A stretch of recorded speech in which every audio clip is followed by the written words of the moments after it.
As soon as you are. Okay. Good morning, everyone. We're going to call the meeting to order at 9:01. If Mayor Pro Tem Ibarra can please lead us in the flag salute. Please rise. Face the flag. Right hand over your heart. Ready, begin. I pledge allegiance to the flag of the United States of America and to the republic for which it stands, one nation, under God, indivisible, with liberty and justice for all. City Clerk, can we have a roll call, please? Mayor Lopez. Present. Pro Tem Ibarra. Here. Councilmember Davis. Yes. Councilmember Menke. Present. Councilmember Gonzalez. Present. We have a quorum. Thank you. City Clerk, do we have any changes to the agenda? Yes, Mayor. Staff would like to request the addition of 2 items. The first would be as consent calendar number 9B. It's resolution ratifying declaration of local emergency issued at 5 p.m. on May 31st, 2020 due to widespread arson, looting, assault, vandalism, and rioting. Pursuant to Government Code Section 54954.2B1, the council can, in this emergency situation, deliberate and take action on this item that was not known at the time of the posting of the agenda. The second item would be new business, item 12B, consideration of support for Project Room Key. On May 29th, 2020, Councilmember Menke received a request from Supervisor Hilda Solis's office hoping to garner support for Project Room Key. The request asked that the city email its support before June 2nd at 4 p.m. Due to this deadline and pursuant to Government Code Section 54954.2B2, there exists an immediate need to take action, and the need to take action was not known when the agenda was posted. Please note a supermajority is required to add these items to the agenda. City Clerk, can we deliberate on these items separately? You can determine whether to add them to the agenda separately, yes. Okay. So should we start with item number 1, the resolution ratifying declaration of local emergency?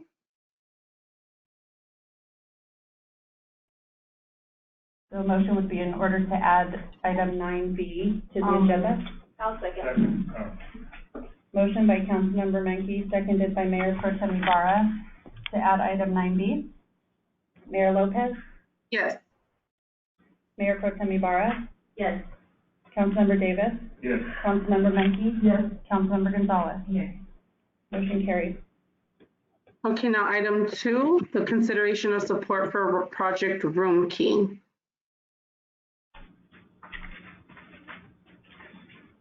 So if the council so desires, a motion would be in order to add item number 12B under new business to the agenda. I'll move. Second. Motion by Councilmember Menke, seconded by Councilmember Davis to add item 12B. Mayor Lopez? Yes. Mayor Pro Tem Ibarra? Yes. Councilmember Davis? Yes. Councilmember Menke? Yes. Councilmember Gonzalez? Yes. Motion carries. Now we will take public comment from members of the audience. At this time, the public is encouraged to address the City Council on any matter that is within the subject matter jurisdiction of the City Council. The public will also be given a chance to comment on matters which are on the posted agenda during City Council deliberation on those specific matters. Is there any public comment? I believe there is, but if we could first have a motion to approve the entire agenda with the 2 items added. I'll move. I'll second. Motion by Ibarra, seconded by Gonzalez. Mayor Lopez? Yes. Mayor Pro Tem Ibarra? Yes. Councilmember Davis? Yes. Councilmember Menke? Yes. Councilmember Gonzalez? Yes. Motion carries. Thank you. Now to public comment. I should speak to my Good morning, Council. Marisa O'Gain with the Vernon Chamber. I'm glad to physically be here today, finally, after a while. Just a few comments. At a time when our surrounding communities and nation are hurting from continued acts of racism and injustice, I continue to be amazed by Vernon's generosity and solidarity. We, as a collective community, there's been so many acts of great public-private partnerships over the last few weeks. We've had a food drive spearheaded by 2 vice mayors from Huntington Park and Vernon, and there were over volunteers. There were over 26 companies that from Vernon that donated food and product, monetary contributions, and over 26 to 2,800 families were provided meals, and they were segmented for the Vernon residents to make sure that each resident had a bag of food, and that was fantastic. And then we also had internally within the community, there was a parade last week for first responders and thanking them for their continued and courageous work to show up to work every single day, and that has been really fantastic to see our community pulling together. And I just wanted to thank the council. I wanted to thank the staff for what in this global pandemic that we're having, where workers are showing up to feed the nation. Really, Vernon feeds the nation with the supply chain. And as you've seen in the last week, there have been companies that have contracted the virus, as many have, and I wanted to thank and applaud the environmental health director, the city administrator, staff, all of anybody who was involved in quickly working on behalf of these companies, particularly Farmer John, that we could quickly see that it was becoming a political issue, not necessarily a health issue. So there needed to be immediate, I'll say, intervention to understand the facts, and the facts of what is actually going on rather than what is being portrayed in the media. And so the truth of the matter, and hopefully that will be heard today, is the number of actual cases from March collectively to today is much different than what has been reported in the media. So I wanted to applaud and thank specifically Freddie, the Director of Environmental Health, who and his staff, who've been working and collaborating with LA County Health Department. I want to thank our city that asserted its charter jurisdiction over LA County Health Department, that we can self-governance. We have the capacity, and they are doing all they can to monitor and manage and to track the potential outbreaks that are happening at companies. So that's been tremendous. Last week's coverage by the LA Times and multiple quotes by Supervisor Solis, who we've spent a lot of time with, building a relationship with her. It just really shows the continued scrutiny and rush to judgment on the city of Vernon, our governance, and our business community.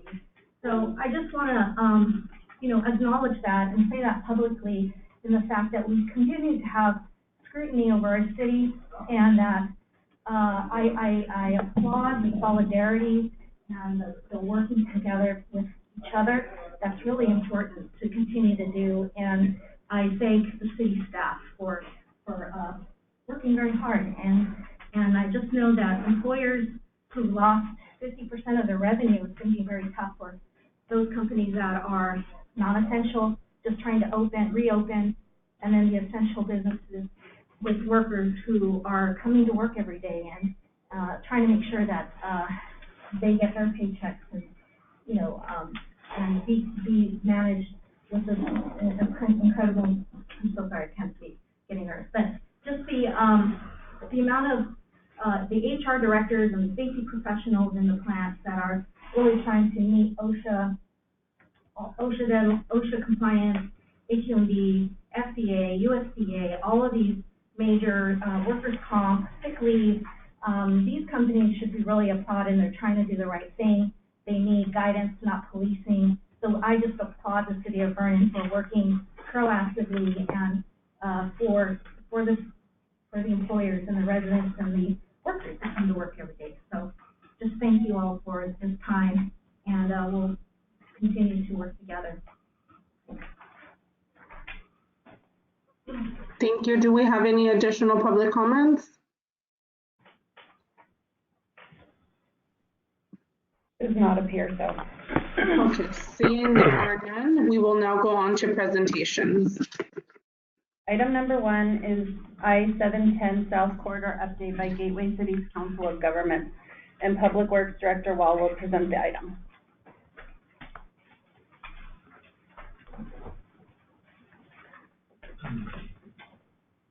I believe the presenter will be logged into do this remotely.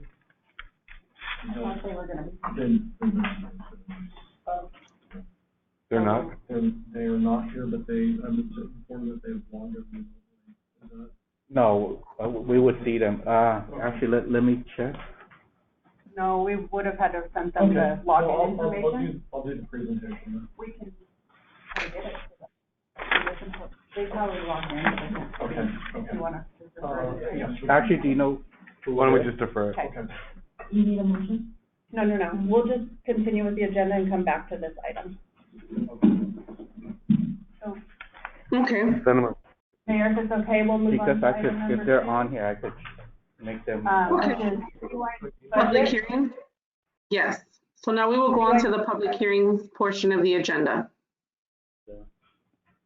Citywide budget and appropriations limit GAN for fiscal year 2020-2021, and Finance Director Williams will present the report. Good morning, Honorable Mayor. This one? Honorable members of the City Council. Okay. Good morning, Honorable Mayor, honorable members of the City Council. Thank you for the opportunity to present for the Council's consideration this final draft of the operating and capital budget for the upcoming fiscal year 2020 and 21. I'm not sure. This final draft is being presented after 3 workshops, as well as individual meetings with council members to discuss some of the particulars within the fiscal year 2021 budget.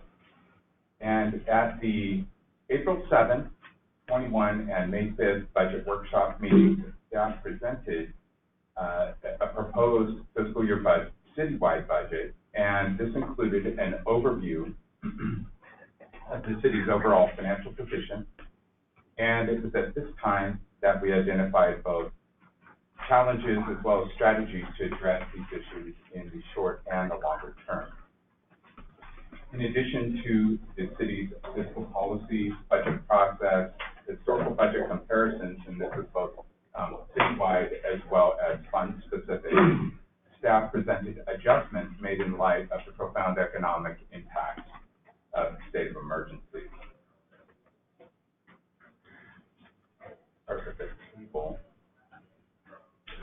So the table reflects the changes from fiscal year 2020 and versus the proposed budget of fiscal year 2021, where the process began with revenues that were adjusted due to the impacts, as previously mentioned, state of emergency, as well as reductions in expenditures that were made per the direction of the council. So the first draft was presented and it was noted at that time that per the direction of the city administrator, we began this process with flat budgets. So city departments were to maintain expenditures at the previous fiscal year's level, and this was before the state of emergency. So it was a conservative approach from the very beginning. And then as things wore on this year, the general fund revenues were reduced to account for the decrease in expected revenues for a number of tax categories, and most particularly sales and use tax, but also utility users tax, business license, permits, and just all of those associated revenues based on the decreased economic activity and the anticipation of such. But we brought back a second draft, and there was some positive news. This was information we didn't have previously. We're able to add an increase to the parcel tax based on CPI data that came in.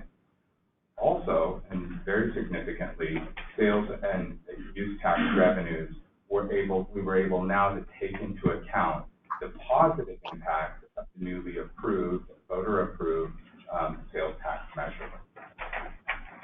Now, at the third budget workshop meeting, per the council's direction, the budget was revised to include, and if you recall, it was at that time, we brought back these revisions and the council directed us, let's have a little bit of buffer, some added capacity just based on uncertainty. So we came back with the following revisions. There were decreases in capital outlays of the general fund, as well well as BPU. There was a decrease in supplies and services for public utilities as well, and those corresponded to the reducing of expected revenues in public utilities as well.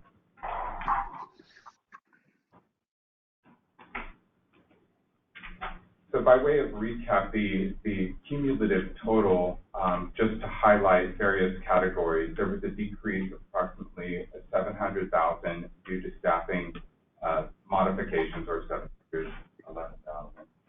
Increase in supplies and services. Now, this was an add based on public health needs and public health and safety, and this is the increased janitorial service here in City Hall as well as other city facilities. There, of course, is the previously discussed changes in the attendance office for the council's direction. So what this resulted in was there was an increase in supplies and services based on our contract services for city attorney, but there was an overall savings or decrease in the city department by nearly $485,000, and that's partly based on staffing. Now, because there were specific questions, we wanted to include today some of the staffing changes in the health environmental department. So there's several items on this slide to note, and Freddie is available if there are specific questions. But what we wanted to highlight is, first of all, there are state mandates that are requiring these inspection services. Some of them are now performed with outside contract services, but what is being recommended is the two positions in the budget, and most notably, these are being funded by an outside funding source. This is Measure M. It's countywide, generated by sales tax, and there's no sunset to it. Now, that is the funding source for these positions, so it's outside the current available resources of the general fund. So that covers those positions. And then the last one noted there, the health specialist, to be in compliance with SB 1383, in the solid waste and transfer station activity. So this is actually funded by the franchise, the franchise waste hauler fees. And what this is going to do is replace the contract services that are now at $270,000 per year. So there's a net savings involved there as well. That is an ongoing cost, but it represents significant savings and efficiency as well. I can pause there if you have any questions of Freddie, if the city administrator wants to add to this. I would like to add one more comment. Freddie, if you can come up and talk about the health doctor requirement for the health department, please.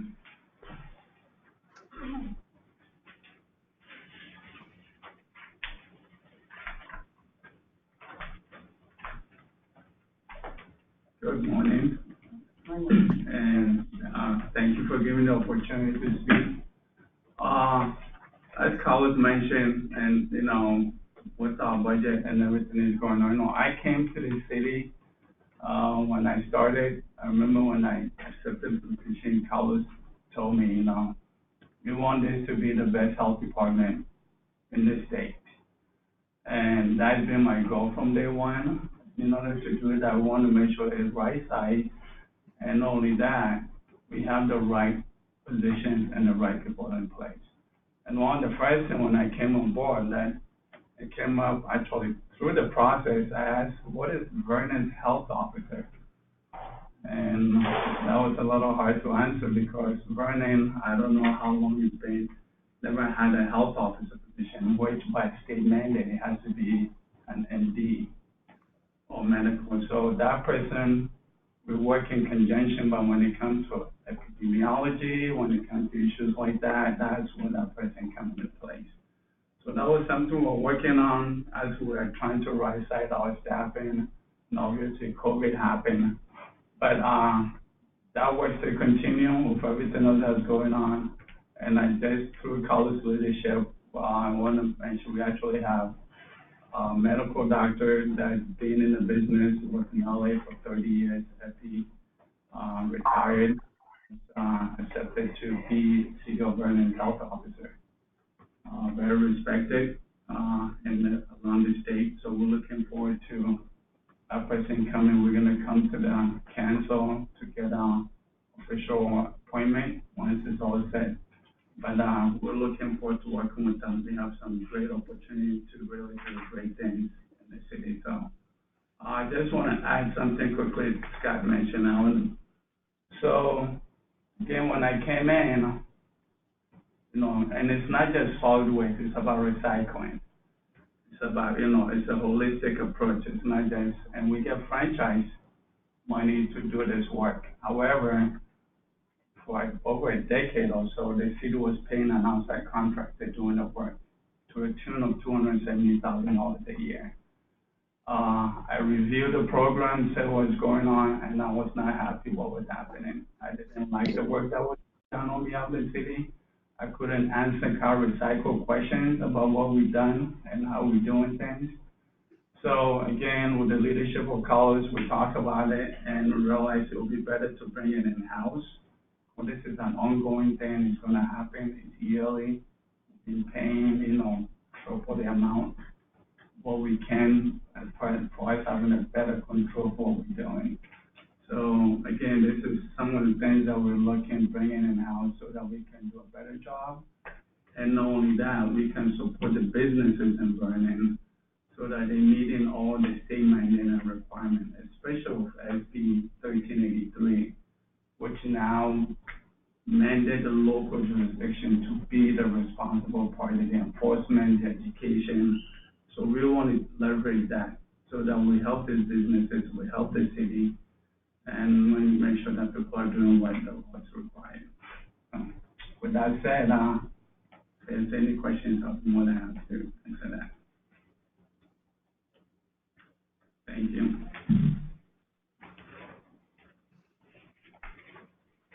In conclusion, staff took a conservative approach, as noted on the slide. It began with an adjustment to revenues, and we're going to monitor that. We are monitoring it on a continuous basis, and I would expect the first update to council within the next month and a half. 1.5 to 2 months. We'll have preliminary results, not audited, but just what we are expecting and how things look like they finished up. There is represented in this budget reductions of expenditures that were made at the direction of the council, just as noted, to give us that buffer for the unanticipated. The budget reflects overall year-over-year decreases. And finally, I just want to note their levels of reserve. I'm trying to be very conservative in this estimate, but we've had discussions about general fund reserve. We closed out last year to the good, and we're going to this year as well. There's an estimated $3 to $5 million in general fund reserves in place for economic uncertainties, as well as capital needs or anything of that nature. And also, per policy and bond indenture, the BPU cash reserves are in excess of 6 months of operating activity. So that concludes, as the council has had the opportunity to review the schedules of the last several meetings. Staff's recommendation is to adopt the fiscal year 2021 operating capital budget. And we'd also like to take this opportunity to field any questions or concerns or further direction from the council. I have a question. In terms of the protests that are going on right now, how is that impacting the budget? I know that some of our officers are working later hours and things like that. So how is that affecting the budget in particular? Scott will have the police chief answer.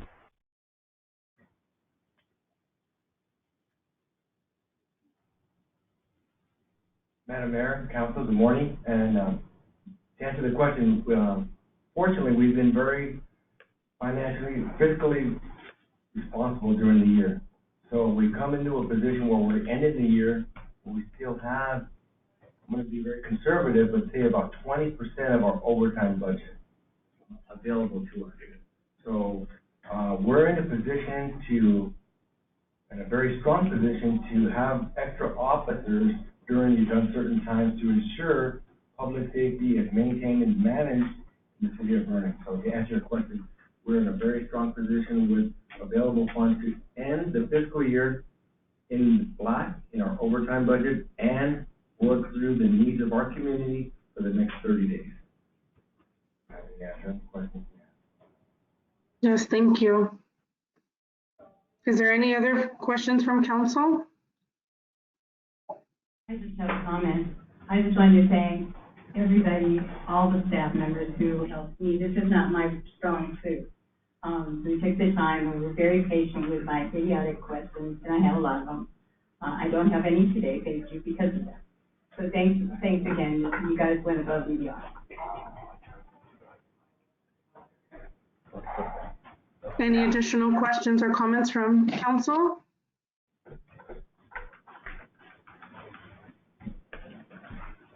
I will now open the public hearing. If any member of the public would like to speak on this matter, please limit your comments to 3 minutes. Please state your name and business affiliation, if any.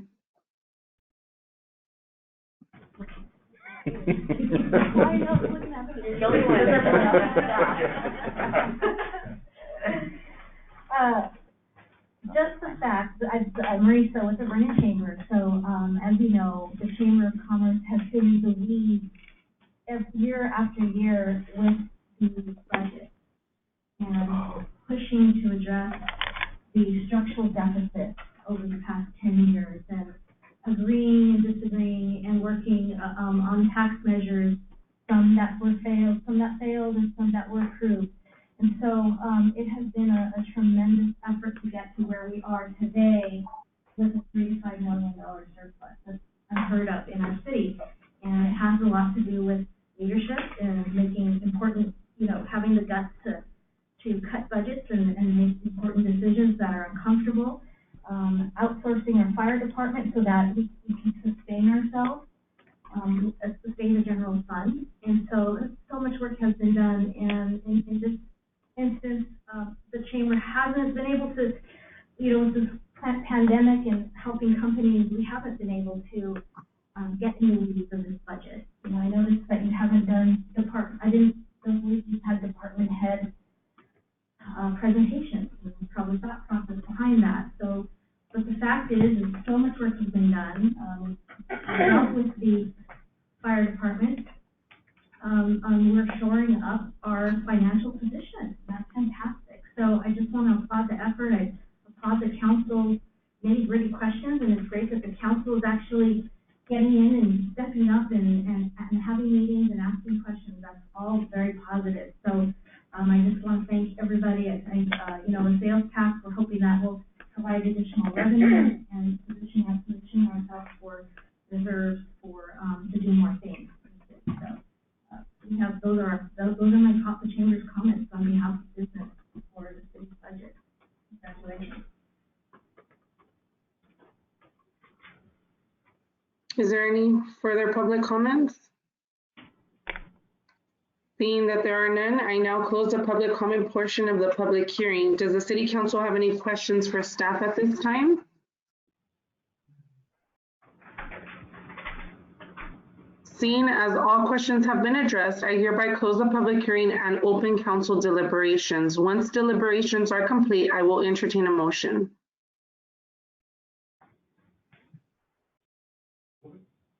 Seeing that there are none, is there a motion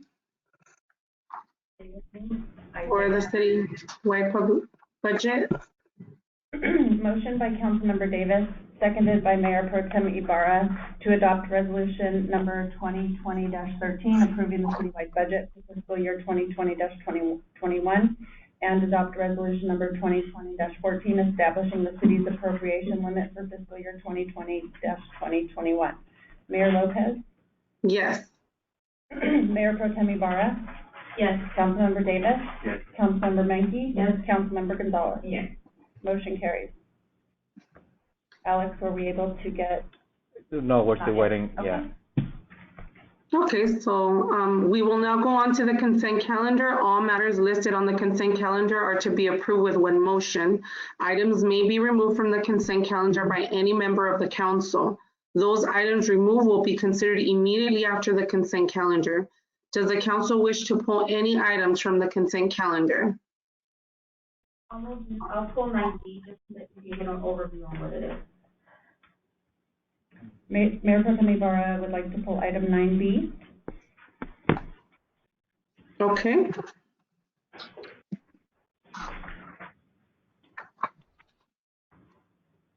Are there any public, I'm sorry? I'm sorry, go ahead. Okay, are there any public comments for the consent calendar? Seeing that there are none, may I have a motion for consent calendar items 3 through 9? I'll move 3 through 9A. As second. Motion by Mayor Pro Tem Ibarra, seconded by Councilmember Gonzalez, to approve consent calendar items 3 through 9A. Mayor Lopez? Yes. Mayor Pro Tem Ibarra? Yes. Councilmember Davis? Yes. Councilmember Menke? Yes. Councilmember Gonzalez? Yes. Motion carries. Okay, now we will listen to item 9B. Mayor and honorable council members, item 9B, which was added to your agenda upon approval today, is ratification of local emergency number 2020-02, civil unrest. As we all know, there currently exists various arson, looting, assault, vandalism, and rioting throughout the county of Los Angeles and neighboring cities to Vernon. And on May 31st, Mayor Lopez, acting in her capacity as Chief Executive Officer of the Disaster Council and pursuant to Government Code Section 8630 and Vernon Municipal Code Chapter 8, issued Local Emergency Proclamation 2020-02, declaring the existence of a local state of emergency due to civil unrest. It is appropriate for the City Council to adopt resolution number 2020-20 in order to ratify the mayor's action. And this local emergency will exist until determined by City Council resolution. I just have a quick question. Would anything we do on overtime or anything, would that be, returned to us if we do with the emergency operation? I'm sorry, let me rephrase that. Too many questions at Right, once. it's okay. This enacted our EOC, right? Yes. Okay, are we gonna get anything, money refunded if we have to fund overtime or anything that we need to do? If we're sending you guys out to other cities? Only if the federal government becomes involved, and then it will push down to the state, will come down to the county. So at this point, there will be there's no expectation of a refund or put in for our overtime expenditures. Scott looks like you want that. I think FEMA has stretched to its limit, given the state of emergency. But by taking this action of ratifying the local emergency, if there is an opportunity for funding, this would provide us that opportunity. We're just being proactive, that's all.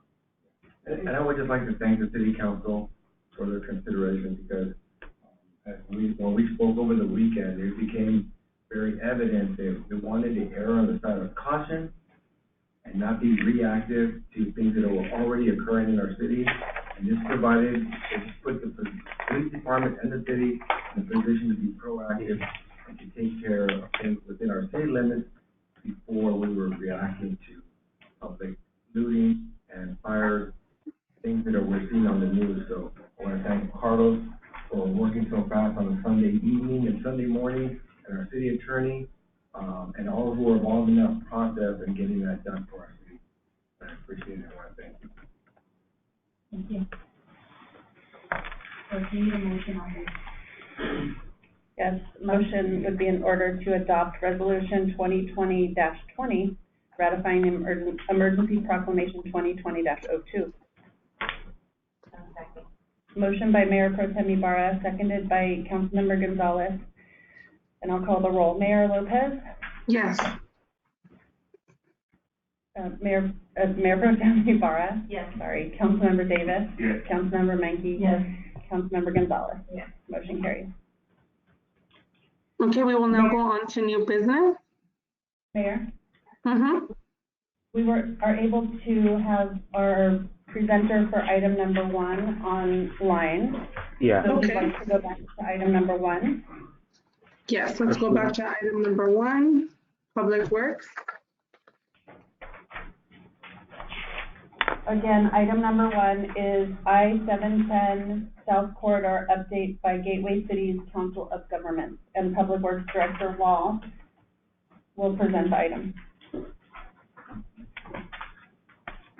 Honorable Mayor and members of the City Council, Karen Height from the Transportation Deputy for the Gateway Cities Council will present on the I-710 corridor.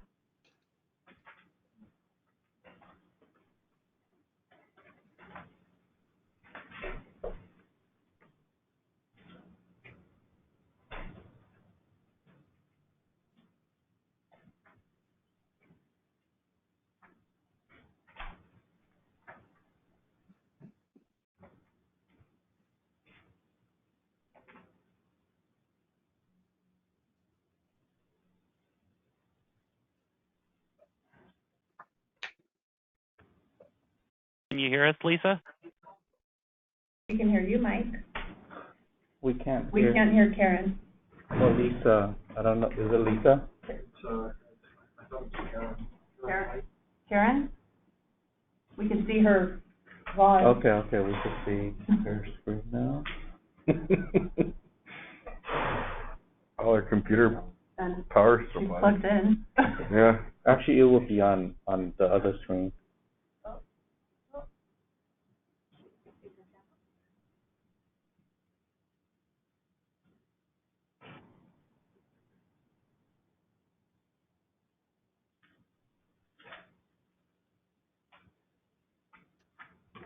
Mike, should we continue with the other agenda items and come back? Come back. Okay.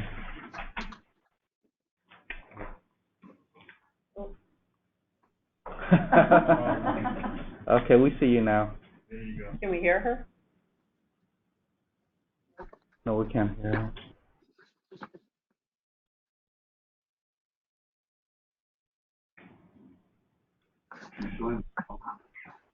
I think she's on. Mayor, would you like to go back to new business while we continue to figure out technology?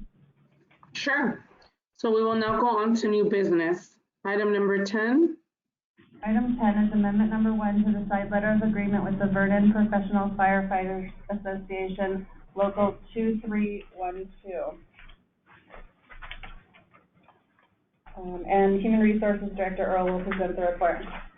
Good morning, Mayor and members of the City Council. As City Council may recall, the City and the Vernon Professional Firefighters Association negotiated an extension to the operative MOU and entered into a side letter of agreement with regard to the impact and effects of transitioning the fire service to the Consolidated Fire Protection District of Los Angeles County. As it's been determined that the transition to LA County would not occur prior to the August expiration of the agreement, City Council authorized staff to negotiate an extension to the MOU and side letter. Pursuant to that City Council direction, we reached a tentative agreement with VPFA for an amendment to the existing side letter that includes a term that extends until March of 2021, which provides ample time to complete the transition to LA County. It also includes a 3% cost of living salary adjustment, a $125 annual increase in uniform allowance, and the withdrawal by VPFA of a complaint they filed against the city with the California Public Employment Relations Board. The fiscal impact of approving the amendment to the side letter is estimated to be no more than $686,000 should the transition to LA County not occur until March of 2021. These costs would be reduced significantly the sooner the transition occurs, which is currently projected to take place in November of 2020. That concludes my report, and I'm available for any questions you may have. Does the council have any technical questions for staff? Are there any public comments? Seeing that there are none, may I have a motion for item number 10?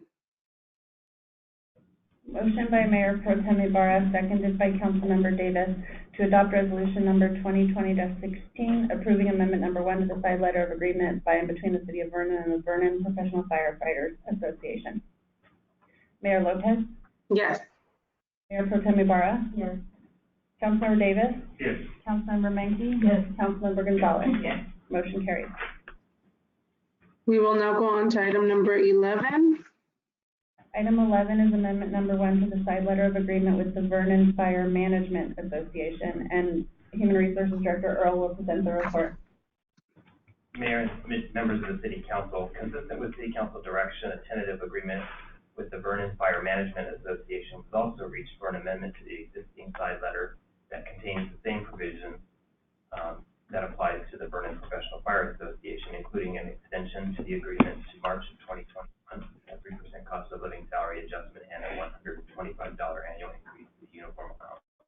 The fiscal impact for this bargaining group is estimated to be approximately $9,028 should the transition to LA County not occur until March of 2021. And that concludes my report. Does council have any technical questions for staff?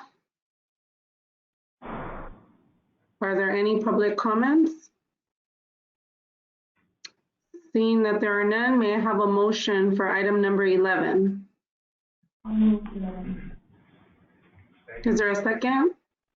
Motion by Mayor Pro Tem Ibarra, seconded by Councilmember Davis, to adopt resolution number 2020-17, approving amendment number 1 to the side letter of agreement between the City of Vernon and Vernon Fire Management Association. Mayor Lopez, Yes. Mayor Pro Tem Ibarra, Yes. Councilmember Davis, Yes. Councilmember Menke, Yes. Councilmember Gonzalez. Yes. Motion carries. We will now go on to item number 12. Item 12 is city's fringe benefits policy and citywide classification and compensation plan, and Human Resource Director Earl will present the report. Mayor and members of the City Council, the city's current fringe benefit and salary resolution provides an outline of various employee benefits provided to city employees and also contains as an exhibit the classification and compensation plan, which lists all of the classification titles and associated salaries for all the positions within the city. Staff is recommending that these two documents be separated into the fringe benefits policy and a separate classification and compensation plan. Staff believes this will provide a more clear and simplified process for obtaining City Council approval when revisions to either document are necessary. The adoption of the two proposed resolutions separates these two plan documents.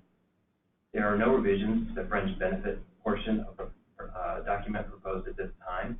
There are two changes to the classification and compensation plan proposed at this time, which include a change to the classification of police records manager, changing the designation from being non-exempt, which means eligible for overtime, to becoming exempt from overtime eligibility. This is consistent with other management classifications in the city and is common designation for management classifications generally. The second change proposed to the classification and compensation plan implements the cost of living salary adjustments approved for fire and fire management classifications with the approval of the amended side letter of agreement. That concludes my report. I'm available for questions. Does council have any technical questions for staff for item number 12? Are there any public comments? Seeing that there are none, may I have a motion for item number 12? I'll move.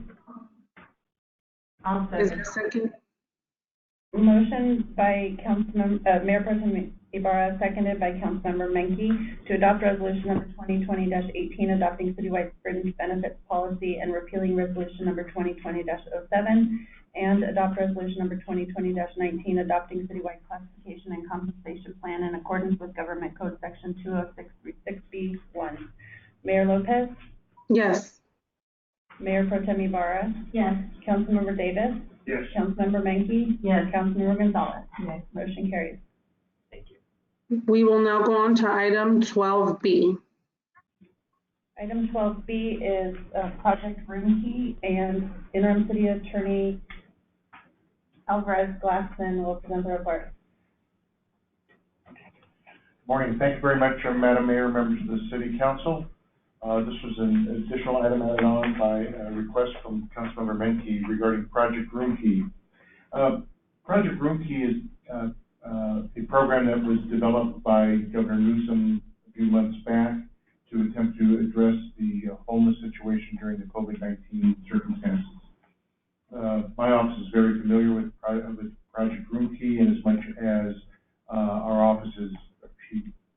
court, representing the interests of our clients, on this matter. Project Room Key for some communities is controversial. For other communities, it is something that they embrace. I should note that the county currently oversees and manages Project Room Key for the County of Los Angeles.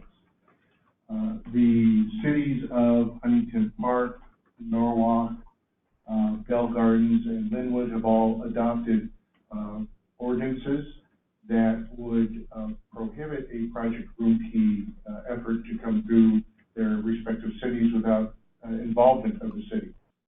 The city's response to those matters, at least the two situations involving the city of Norwalk and the city of Bell Gardens, has been to file with the court for a temporary restraining order.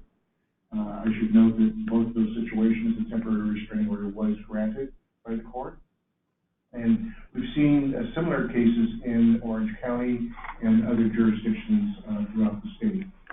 The purpose of Project Room Key is to attempt to secure hotel and motel rooms that are currently not used or underutilized, that the funding comes through the state and passed through to the county. The county enters into contracts with property owners. For example, the property in Norwalk had beds, 210 beds, and they were securing those beds for an initial 90-day period for $59 a night, which if you do the math, it's about a $1.1 million payment to the property owner. With the contract, it also states that an additional 90-day period can be granted, and that even after that, the county could attempt to secure the property for homeless residents for a longer period of time. Some communities are positioned to Project Room Key in their communities, and as much as the impacts that may affect their residents. The cities are in response trying to engage with the county to have them participate in a collaborative effort to attempt to address the issues of homelessness. Homelessness is a very vital and important issue, not only countywide, but statewide, nationwide. That was the purpose behind the governor's action to develop Project. The City of Vernon does not have any hotels or motels within our jurisdiction, so the direct impact on Vernon would not, Project Room Key would not be experienced. There are, as I mentioned, other nearby communities that are currently going through the Project Room Key process. Bell Gardens has a COVID-19 facility. We're waiting to see what happens in both Cudahy and Huntington Park. Our firm does represent the city of Huntington Park. I'm not certain as to what is specifically going on in the city of Cudahy. I'm happy to address any questions the council may have. It's a policy decision for the city council. I'm here, I'm, like I said, I'm very familiar with the legal circumstances of Project Room Key and some of the background and efforts going on with this program. I'm happy to address any questions, Mayor. That concludes my report. I have a question. Being that it is controversial in surrounding cities, I just wanted to know, being that it doesn't directly impact us as a city because we don't have any hotel rooms within our jurisdiction, how does that affect us to write a letter in support? And how would it affect Vernon? I'm sorry, Mayor. I'm saying, how does it affect us to write a letter of support for something that is not within our own backyard, basically, something that we don't have to deal with, something we're not impacted with? Yes, Madam Mayor, council members. As I mentioned, it's a policy decision. It's a decision of support or that the council would need to consider. As I understand, Supervisor Solis has made that request. The governor has made a pledge, if I'm not mistaken, to try and have most, if not all, of the homeless population off the streets by June 1st. It would be a statement of support for the program, but it would not have any direct effect in as much as Vernon does not have any hotels. So again, some of the neighboring cities are voicing their opposition. I'm not aware of other communities in the region that are, have adopted a resolution of support or something of support. I have a question. Does county decide on an exit plan on what happens afterwards, or are they gonna just take over the properties and just leave it as a homeless? The issue of exit plan for the homeless that have been moved into the hotels and motels is still, depending on who you speak with. The county says they believe they have a exit plan program, and speaking with their attorneys, at least for there's two types of project room facilities. One which is intended to house individuals age 65 or older who are not positive with COVID-19. The other is we've seen in Bell Gardens, and Bell Gardens is a bit of a different situation than other jurisdictions. Bell Gardens has a positive 19 residents within their hotel. In Bell Gardens, as I recall, they own the land which that hotel sits upon. It's across the street from the Bicycle Club. The owner there entered into a contract with the city, and the city has challenged both the property owner and the county has filed a lawsuit against the city, seeking a temporary restraining order. So the exit plan is uncertain. They are going to find other locations for these individuals, especially if they're 65 and older. At least in speaking with their attorney, he's indicated they're going to try and find them job training, people to work. My question to the attorney was, what happens if the homeless individuals do not wish to move? Is there going to be the sheriffs coming in to physically remove them? Is there going to be unlawful detainers filed? And a response to that question.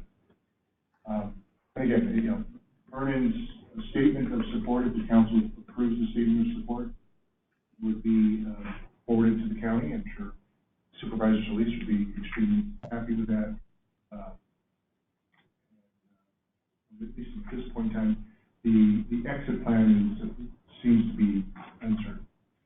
Has the county worked with each individual city to deal with this, or are they just looking for support from the city to push? I can speak to the cities that we represent that are having Project Room Key program. There is, the county has had limited dialogue with those communities. City of Whittier, which we do not represent, has a sizable hotel, the Doubletree Hotel is their downtown Whittier location. I don't recall the number of rooms. That hotel was being used to house first responders. There is a nearby hospital in Whittier, and they were using that location to provide quarters for doctors and physicians, doctors and nurses, and other first responders. When this Project Room Key was being proposed at that location, it was the hospital that actually objected to that use, and indicated if the county was going to move forward with Project Room Key location at that hotel, that the hospital would pull out the doctors and nurses and not have them easily accessible to the hospital. The county at that point withdrew its intention to put a Project Room Key facility at that hotel. So it's an instance of where the county has cooperated.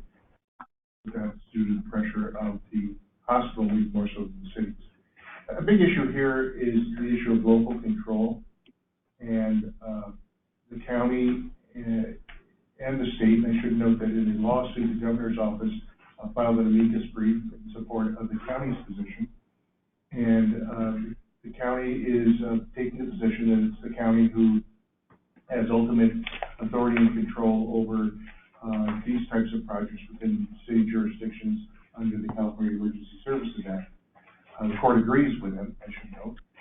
So far, we have another hearing coming up on July 3rd to actually address the overall issue of a moratorium. Now, Vernon has not adopted a moratorium on Project Room Key, so, that's primarily because you don't have hotels and motels within the jurisdiction.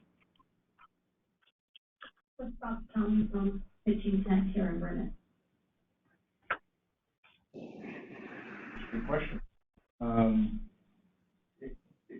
If the county was to attempt to find land that they could secure from that landowner and agree to have a Project Room Key facility, it would appear that it probably could under policy directives of Project Room Key. I haven't seen that circumstance or situation, but even from the top of my head, it would seem possible that the county could secure land, vacant land, to implement the Project Room Key project. Well, we support this, it just opens the door for county to say, well, let's pitch a tent in Vernon, correct?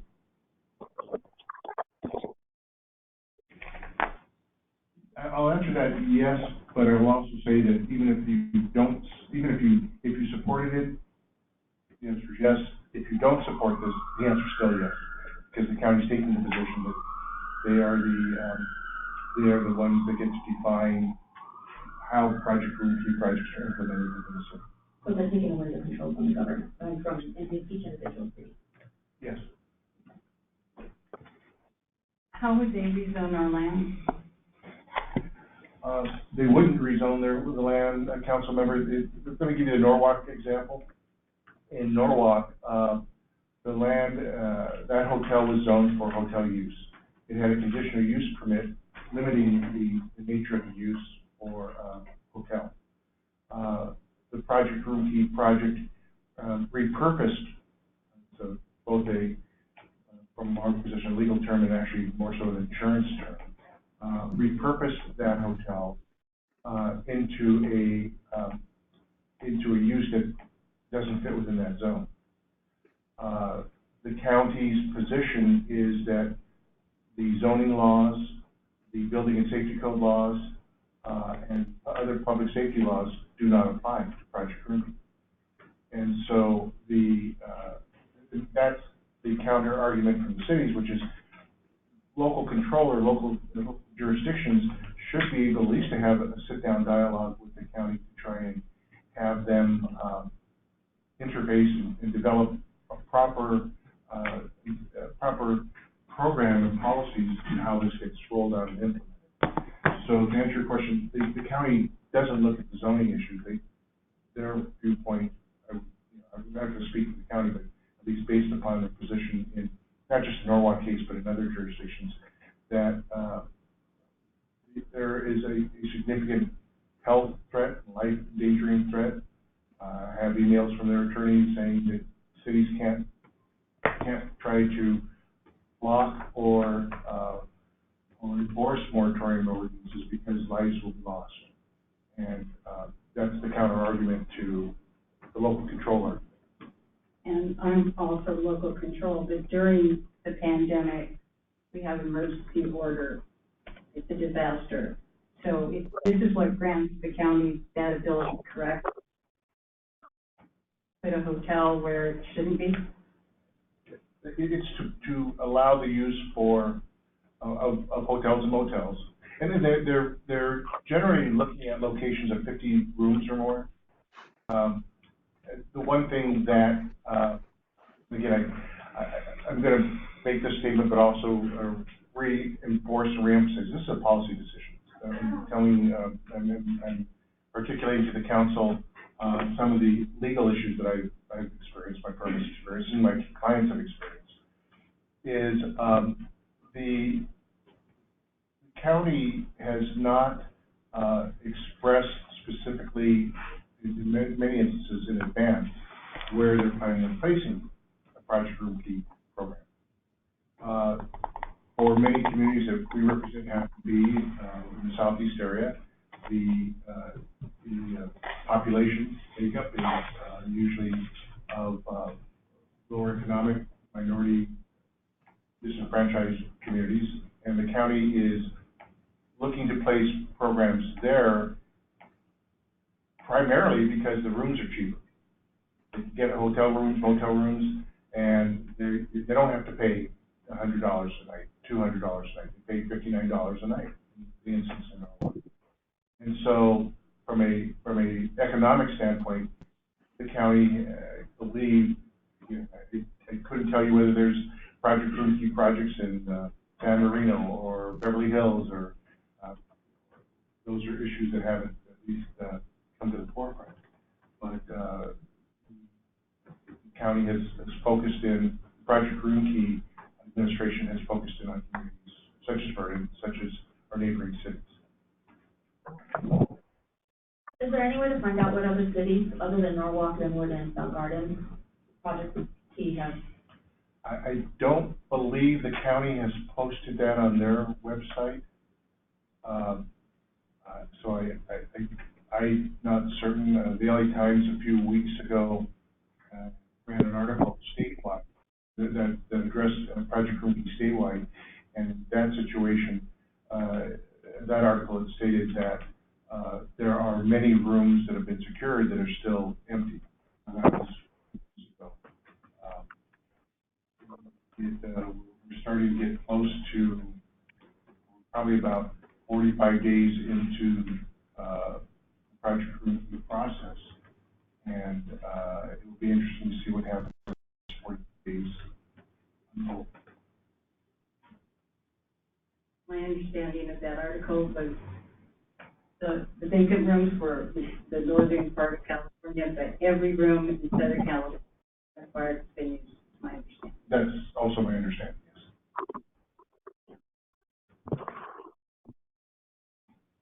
Good morning, Madam Mayor again. I just like to weigh in on this from a public safety standpoint. And as far as the rooms that are being utilized in Southern California, I spoke with the chief from Bell Gardens this morning, and his understanding is only half the rooms at Bell Gardens are being utilized right now.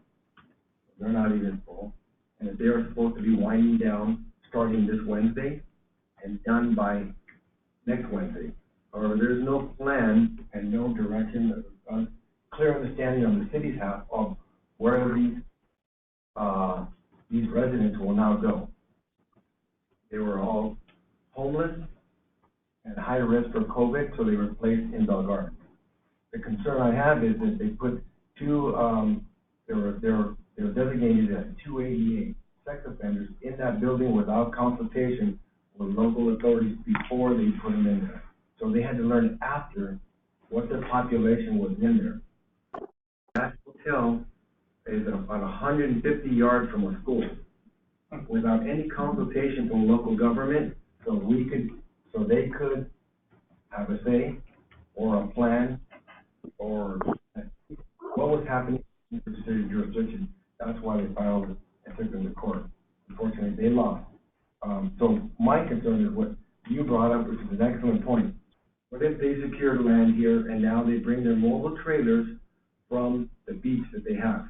And once they drop them off, we're here, and they're in Vernon. And now we will have to police them, and we don't know where they're going to put them. Should they put them on our west side? Does that impact any future development that we have in plan in our future, in our financial stability moving forward, and the city's plans? And does that derail or move projects around without city's say? From the public safety side, I would not be in favor of it because of the manner it's executed. No say, no authority, and no vetting of who comes into our city. So that's my concern as your chief, that we don't know who will be placed in there, and now we have to deal with it, whether we like it or not. So if you should, and it's your decision to support this or not. If it's seen later as you're supportive today, and then tomorrow they acquire land, well, then they're going to come back and they'll say, well, thank you for your support. We're going to put these folks here. I'm not saying that's gonna happen, but that's especially was with the county. And I know our city attorney, our city manager was on the call when they said they did not publicize and meet with the cities because, quote, they did not want pushback. And, Carlos was on that call, our city administrator was on that call, many chiefs of police were on that call, and many city managers. It was too late. So I would just leave you with those thoughts for your consideration. Thank you. Thank you. I'm sorry, do we have any further questions for staff? I can do this.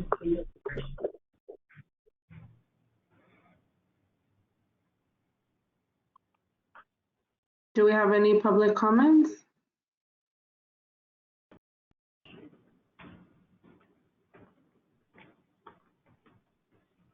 Seeing that there are none, may I have a motion? Deliberation. I believe the Councilmember Menke at least wants to provide comment or deliberate. I'm sorry, I can barely hear you. We should do council deliberation prior to a motion. Okay, do we have any deliberations from council? Yes. This is why we put these things before the council to get the expertise. And I think everybody in the city, because we're gonna do the West Side Project and the like, our heart, and that's where my heart was, and I say was, go out to the homeless. We want to do everything that we can, but local control is really important. And our Mayor Pro Tem brought up a very good point. But it's not going to matter whether we support this or not, but I think we have to go with our conscience, and I would withdraw it at this point after hearing what our city attorney had to say and our police chief. Because they're out there, they know what the front lines look like, I do not.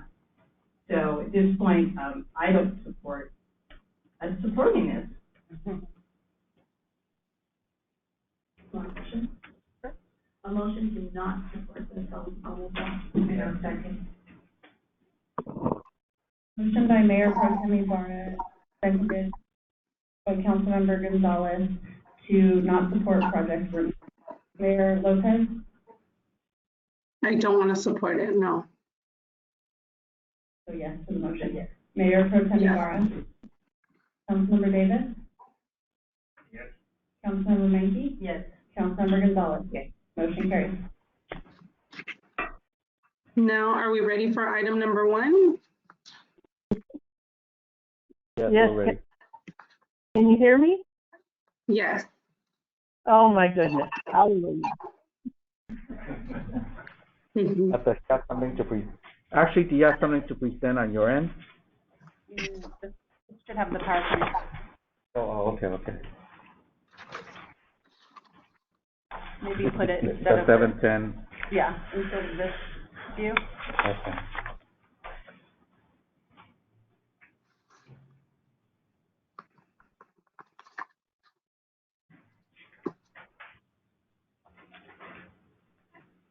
Hi, I'm Susan, transportation analyst with the COG, and we've been scheduling meetings with all of the I-710 corridor cities because we're going to arrange for a major public meeting, which was supposed to be in person, but obviously we can't do that.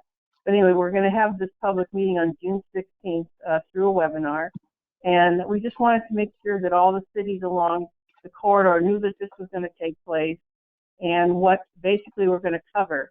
And it's been approximately 2 years since we've had any general public outreach with the public, so it's high time. And next slide, please.